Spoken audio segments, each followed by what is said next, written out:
What's going on, everybody? Welcome back to Talkin Sports with Jake. Hope all doing well. So we had some big news come in this morning. The Edmonton Oilers extended Leon Draisaitl.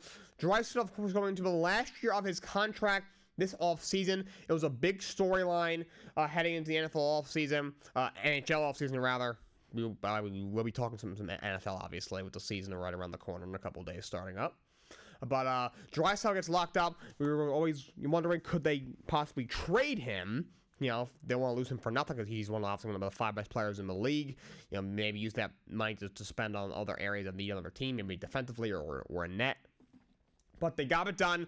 8-year deal of $14 million a year. 8 years, $112 million, making him the highest paid player in the NHL. Bad for Draisaitl. Very happy for him. He is an incredible player, former MVP, and he would probably win the MVP almost every year if it wasn't for Connor McDavid being on the same team as him. Of course, he is a big part of the reasons why the Oilers had an incredible run to the Stanley Cup final, came back down 3-0, forced a Game 7 in that incredible Stanley Cup final, and the Oilers lock him up long term. All right, let's talk some MLB standings. Talked about it yesterday as well with Nia when we had him call in. But we are winding down. We have about a month or so left. I think I was a little bit off. I said about 30, 32 games yesterday. I think it's actually a little bit less than that. Most teams actually only have a little bit closer to 20 to 25 games left. But American League East, Yankees lead the Orioles by a half game. Both teams won last night, so that division league remains at a half game. Cleveland remains 3-0 up on Minnesota, but Kansas City lost. They've lost 6 in a row ever since they got hot and tied the Cleveland Guardians for first place. They've kind of fallen apart a bit. They've now fallen 4-0 out of the division, but still right there in the wild card race. Then you got Houston 6 up on Seattle still. National League East, Philly still 7 up on the Braves. Milwaukee continuing to run away with that division, though the Cubs have been playing really well. They've got themselves back into contention. Dodgers now lead San Diego by 5 games, and Arizona by 6 games in the National League West. To the wild card race, first wild card in the American League is Baltimore. Almost definitely the first wild card in the American League will be Baltimore or the Yankees, whoever loses out in the American League East. Second spot right now is Minnesota. They are a game ahead of Kansas City for that last spot in the American League. The 3 teams are probably going to be either Baltimore or the Yankees, and then Minnesota and Kansas City. Yeah, the Red Sox are 4.5 games out. They're really struggling right now. They're really struggling offensively. I think they've only scored like 3 runs in the last 3 games. Lost 4-1 to the Mets last night. And they have 2 more against the Mets in the series. But they've been struggling. They've fallen 4.5 games out. Detroit's 5 out. They've been playing a lot better lately. They've gotten themselves to above 500. And they've gotten themselves into, contention. Their season's no longer, curtains anymore, but still 5 games out and they only have 23 games to go. Seattle 5.5 out. Their collapse continues. And then from there, it's really the only teams that are worth mentioning. In the National League, the first wild card is the San Diego Padres. They're a game up on Arizona for that second spot. Atlanta remains that last team in right now. They are 2.5 games out of the second wild card spot.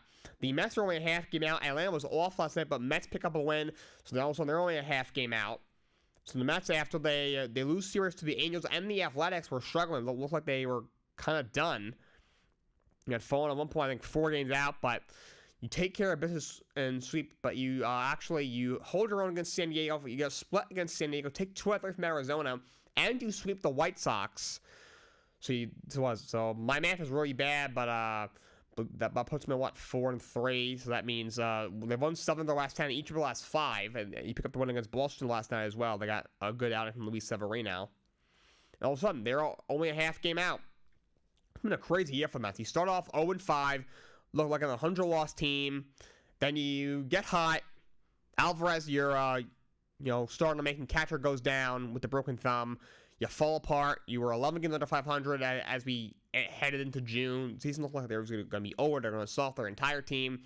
Then, the purple mascot from McDonald's, Grimace, throws out the first pitch randomly. It would look really stupid, but all of a sudden, it sparks them.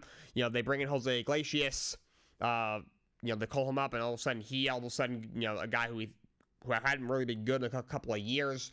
Ends up, he comes out, he's hitting 400 the first couple of weeks, still hitting over 300 right now. He's getting somewhat consistent playing time still, all around the infield, second and third base mainly for the Mets. He debuted his little song, "Oh My God," it becomes the Mets theme song. They get hot.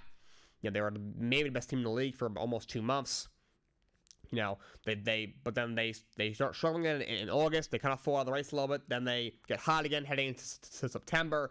Francisco Lindor is an MVP candidate. There's been a roller coaster of a year for the Mets, and they find themselves only a half game out of the last playoff spot on September 3rd. So there's that. Cubs also 3.5 games out. They've had a weird year. They were mediocre pretty much all year. Surprisingly, kind of went all in at the deadline. Didn't really help, but have gotten hot lately. For only 3.5 out now. And the Cardinals are 5.5 out. And they're kind of hanging by a thread. They've had a rough second half after a decent first half. And then, yeah, it's Giants 6.5 out. They've had a tough year with the injuries, and they got to a slow start as well, which didn't help. But that's the MLB standings. By the way, the Cardinals last week they waived Tommy Pham, who they got in the trade from with the White Sox at the deadline. They brought him back. That's where he started his career. The addition didn't really hit, so they let him go. And the Phillies moved Tellen Walker to the bullpen. Last few years, he had 2 strong years with the Mets. Last year he had a good year with the Phillies, but this year has been really, really bad. ERA close to 6, and they have moved him out of their rotation. They did that last week. Basketball, there were a couple of extensions and some injuries. Evan Fournier is leaving the NBA. He's going to the Euro League, so he's signing in Europe. A 2-year, $4 million deal with the Olympiacos. I don't know if I pronounced that right, but it's a 2-year deal with them. Probably the best move for his career. He's at the very end of his career. Doesn't really have anything left in the NBA. So he's going maybe to competition. It's a little more his level in Europe. The Indiana Pacers extend T.J. McConnell 4 years, $45 million. That's a little over $11 million a year. I think it's a really good deal for Indiana Pacers. McConnell's a really underrated player. He's a really solid number 2 point guard. He's a really good defender. He's got really good hands. A really good passer. Last year, he averaged 10.5 and 5 assists. Shot 55 from the field, 40 from 3. 79 from the line. He's a decent scorer. He can shoot the ball. He's a really good passer. He's a good defender. He's just a really good, solid number 2 point guard. He played very well in the playoffs. 40 Indiana Pacers in there. Somewhat surprise run to the Eastern Conference Finals. And then they lock him down. You got the Clippers extending Ivica Zubac, 3 years, $58 million. Zubac did have a career last year. Averaged 11 points, 9 rebounds, shot 64% from the field. Look, 19, whatever that is, a little over $19 million a year, 19.3 I think it is for Zubac, I think is a fair deal. He's a solid big man. But, the Clippers, I don't know why they're running back that team. With Kawhi, Paul George, Zubac, and all these guys. I know Russell Westbrook isn't there anymore. You let him go, but they re-signed James Harden for 2 years. That team is old, injury prone. It's the Clippers. They're going to lose in the first round yet again. They're staring down in the face. Gigi Jackson from the Memphis Grizzlies is hurt. He has a broken foot. Had a good year last year. Was second team All-Rookie. He early on in the year didn't play a lot, but there's a myriad of injuries, including to, of course, star player John Morant, who only played 9 games last year, allowed him to get a lot more playing time than expected. In 48 games last year, he averaged 14 points a game and was a second team All-Rookie. He unfortunately has a broken foot, so he may miss the start of the season. Right, and with NFL starting in just 2 days, Thursday Night Football, Ravens and Chiefs. I'll at the end of today's show, don't go anywhere. I'm going to announce some plans for tomorrow. As you know, I do game picks on Wednesday. That's coming back in season 6. Yes, we are in season 6 of Talk About to Jake. Let's go. So Trent Williams is returning to the San Francisco 49ers. They are finalizing a contract. No terms yet. Hopefully by either the end of today's show or most likely it'll be closer to tomorrow. We'll know the terms of that. But his holdout is done, and it looks like he'll be playing for them week 1. Or, shortly enough, it says that his holdout is done. He's already the best left tackle in the league. And by the way, obviously, I'm sure you all heard about Ricky Pearsall. He was shot actually in the chest. Some sort of dispute over his Rolex. I don't know how that led to him getting shot, but it did. And he's okay. He was rushed to the hospital. His condition improved pretty quickly. He's been released. He's going to be okay, but he's going to start the year on the injured reserve, so he'll miss at least the first 4 weeks. He was the first-round pick this year. Thankfully for the 49ers, they were able to get the deal done with Brandon Ayuk, so his on-field presence isn't as needed, so hopefully he gets well soon and we see him on the field sooner rather than later. The Ravens brought back Tyler Huntley for some depth. Behind Lamar Jackson, of course, he was due back up the last couple of years. He sent with the Bengals in the offseason, but did not make the team out of camp. Jameis Winston and Dorian Thompson Robinson, I think his name is, are Twitter quarterbacks behind Deshaun Watson to start the year for the Browns. So they cut him, and the Ravens brought him back for some depth. The Miami Dolphins extended Mike McDaniel through 2028. Like, I think he's an incredible offensive mind. He's obviously got a great relationship with Tua. Tua has talked about that a lot, but I'm not sure if he's a great head coach. Decision making is a little questionable. They collapse seems like every year, but he is a good coach and great offensive mind. He's the best coach they've had in a very long time, so they extend him for a few more years. Chargers extend Cameron Dicker the kicker, one of the best kickers in the league last year. Gets a 4-year, $22 million extension worth $12.5 million guaranteed, making him one of the highest paid kickers in the league. Huge year last year for Cameron Dicker. Made 33 of his 35 field goals. And that's going to be 31 of his 33 field goals, and did not miss a single extra point. So missed just 2 kicks all season last year. He was absolutely money. I think the only 2 he missed were very long as well. Was 7 9 from field goals, 50 or more. So he had a very good year for the Chargers last year, and they locked him down. So these people have the kicker of the future. They've had a lot of kicking issues for years, and looks like they finally found a good kicker. But Giants re-signed Dory Jackson for a year. This is just a depth sign. He was their starter last year. Was not very good. He ended up with 63 tackles last year for the Giants. They kind of picked 8 pass defenses, but he was not very good in coverage. His pass rating allowed and stuff like that was towards the bottom of the league. But so that's probably a depth thing. Moving on towards the back end here, Scotty Scheffler wins the Tour Championship. So I don't know how much money he got from that, but whoever wins the Tour Championship usually gets a big bag. And he won. That's his 7th win of the season. He is the first golfer since Tiger Woods to have 7 wins in 1 year. He's the 4th player ever with 7 wins in 1 year, and that's the 3rd most wins by a player in the modern era of golf. Only one to have more are Vijay Singh and Tiger Woods. So he's having a historically great year, kind of like he did last year. He's the best golfer in the world. It is not even close. And to close out the show, I'm going to talk a little bit of wrestling. We had Bash in Berlin on Saturday. This was a phenomenal PLE. We had the WWE Women's Tag Team Championship match. Jade Cargill and Bianca Belair. They defeated Alba Fire and Iowa Dawn to be the new tag champs. Match was just okay. It was definitely, I would say, the worst match of the night. It was just kind of a mediocre match. Obviously, they've been kind of going back and forth. I think I forgot when they dropped the titles to Cargill, to Fire and Dawn. And to me, their reign just hasn't had any hasn't had a lot behind it. I know they are a talented tag team. They are talented individual women wrestlers who are still very young. And it made sense at the time. I think it was right around the PLE where they won was right before the PLE.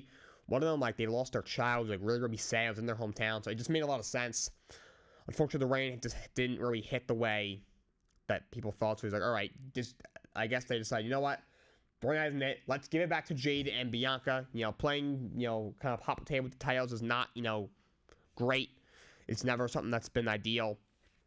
But if the reign isn't hitting, give it back to Jade and Bianca. They're obviously got the star power there, so they give it back to them. So I think that was the right move. Undisputed, the WWE Championship. Cody Rhodes against Kevin Owens. Cody retained, obviously, during the match. Kevin Owens, he was going to look like he was about to, go to Cody's injured knee, but he couldn't do it. Of course, it's the whole story is like Kevin Owens. He's not like that same arrogant guy anymore. He's much more realistic. He's becoming a better person, but he's coming out a worse off wrestler. And again, he was going to hit Cody with the power bomb on the ring side that he's done throughout his career, and he couldn't do it then, and Cody ended up beating him.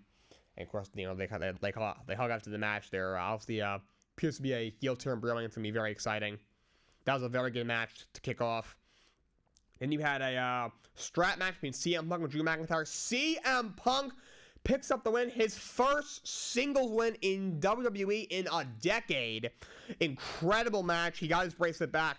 What I'm hearing is the third fight will be in a Hell in a Cell of Bad Blood. Hopefully that materializes sooner rather than later. But it was an absolutely incredible match. Yeah, the mixed tag match, Damian Priest and Rhea Ripley against Dominic Mysterio and Liv Morgan. The Judgment Day got involved to no avail. Priest and Ripley pick up the win. Incredible match. That storyline is absolutely cooking. And then the main event was a World Heavyweight Championship between Gunther and Randy Orton. Gunther chokes out Randy Orton to retain the title. Another phenomenal match.